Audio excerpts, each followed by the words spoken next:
જાણો, શીખો અને અપડેટ રહો. દુનિયાભરની અવનવી અપડેટ્સ મેળવવા માટે આજે જ અમારી યુટ્યુબ ચેનલને સબસ્ક્રાઇબ કરો. નમસ્કાર.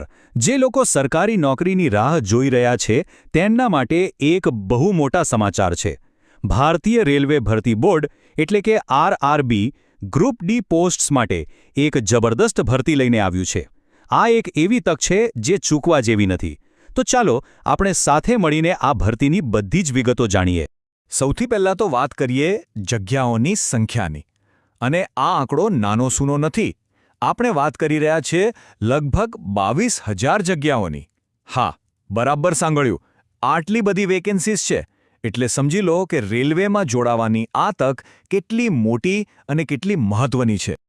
ઓકે, તો આટલી બધી જગ્યાઓ છે, પણ આ ગ્રુપ ડી એટલે કે લેવલ 1 પોસ્ટ્સમાં હોય છે શું? અને હા, સૌથી અગત્યનો સવાલ, પગાર શું મળશે? ચાલો આ બધા સવાલોના જવાબ મેળવીએ.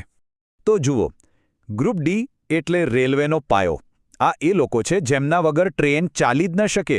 આમાં કોણ કોણ આવે? ટ્રેક મેન્ટેનર, અલગ અલગ ડિપાર્ટમેન્ટમાં હેલ્પર, પોઇન્ટ્સમેન, આ બધાનો સમાવેશ થાય છે. હવે પગારની વાત કરીએ તો બેઝિક પે 18,000 રૂપિયા છે. પણ વાત અહીં પૂરી નથી થતી. આની ઉપર તમને મોંઘવારી ભથ્થું, એચઆરએ અને બીજા ઘણા બધા એલાઉન્સ મળે છે. એટલે કે હાથમાં આવતો પગાર આના કરતાં ઘણો વધારે હોય છે. ચાલો હવે સૌથી કામની વાત પર આવીએ, તારીખો. જો આ તક ચૂકવી ન હોય તો આ ડેટ્સ તમારા કેલેન્ડરમાં અત્યારે જ માર્ક કરી લો. ઓકે, તો જુઓ, 20 જાન્યુઆરી 2026ના રોજ આવશે ડિટેલ્ડ નોટિફિકેશન, જેમાં બધી જ વિગતો હશે. અને બરાબર એના બીજા જ દિવસે એટલે કે 21 જાન્યુઆરીથી ફોર્મ ભરવાનું શરૂ થઈ જશે. છેલ્લી તારીખ છે 20 ફેબ્રુઆરી. એટલે કે ફોર્મ ભરવા માટે પૂરો 1 મહિનો છે. પણ છેલ્લી ઘડીની રાહ ન જો. સારું, તારીખો ખબર પડી ગઈ, જગ્યાઓ પણ ખબર પડી ગઈ. પણ હવે સવાલ એ છે કે શું આપણે આના માટે લાયક છીએ? કોણ કોણ એપ્લાય કરી શકે? ચાલો એલિજિબિલિટીની વાત કરીએ. ભણતરની વાત કરીએ તો રેલવેએ 2 રસ્તા આપ્યા છે. બહુ સિમ્પલ છે. પહેલો રસ્તો, તમે ઓછામાં ઓછું ધોરણ 10 પાસ હોવા જોઈએ, બસ. અથવા બીજો રસ્તો, જો તમે 10 પાસ છો અને સાથે સાથે આઈટીઆઈ કરેલું છે, પછી એ એનસીવીટી હોય કે એસસીવીટી, તો પણ તમે એપ્લાય કરી શકો છો. આનાથી આઈટીઆઈ કરેલા ઉમેદવારો માટે પણ દરવાજા ખુલ્લા છે. હવે વાત કરીએ ઉંમરની.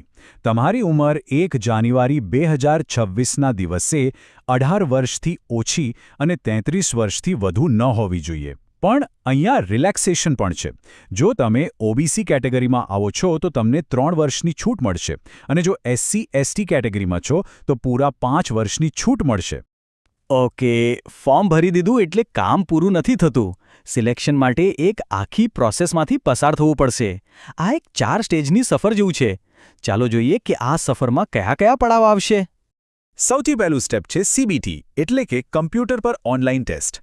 આ પાસ કરી એટલે તમે જશો બીજા સ્ટેજ પર, જે છે પીઈટી એટલે કે ફિઝિકલ એફિશિયન્સી ટેસ્ટ, જેમાં શારીરિક ક્ષમતા ચકાસવામાં આવશે.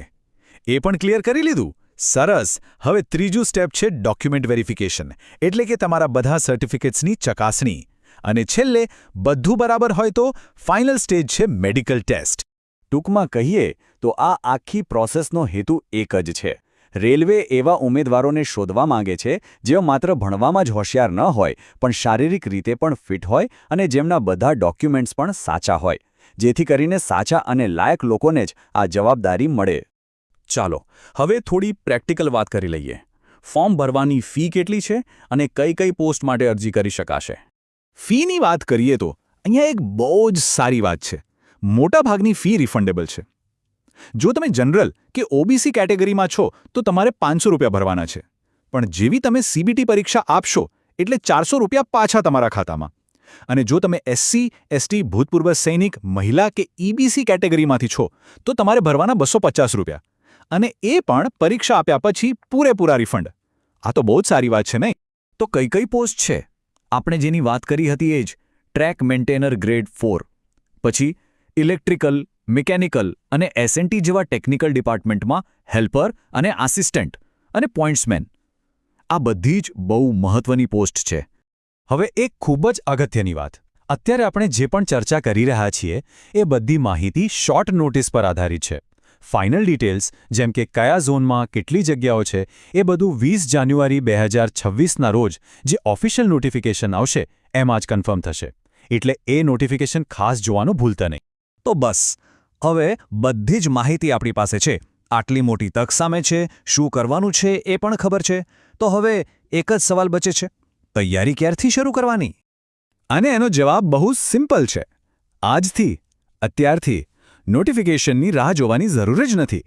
ધોરણ 10 લેવલનું ગણિત, વિજ્ઞાન અને રીઝનિંગ આ વિષયો અત્યારથી જ તૈયાર કરવાનું શરૂ કરી દો. યાદ રાખજો, જે વહેલી તૈયારી શરૂ કરશે એ જ રેસમાં આગળ રહેશે.